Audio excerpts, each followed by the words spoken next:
மக்களுக்கு ஏற்பட்ட முதல் பாதிப்பு 98ல் சாம்பல் ஏரி உடைஞ்சது. 500 ஏக்கருக்கும் மேற்பட்ட விளைநிலம் இதனால பாதிக்கப்பட்டுச்சு. சாம்பல் உடைஞ்சு சாம்பல் ஆகி போச்சு, படிஞ்சு போச்சு, 2 மீட்டர் உயரத்துக்கு படிஞ்சு போச்சு.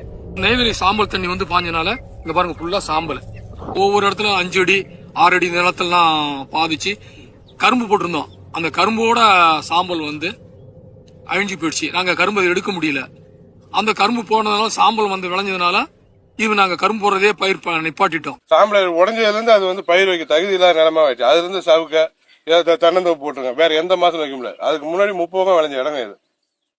கம்பு, நெல்லு, மல்லாட்டை, எள்ளு மாத்தி மாத்தி மாத்தி பண்ணிட்டு இருப்போம். 30 அருமையான விளைச்சல்.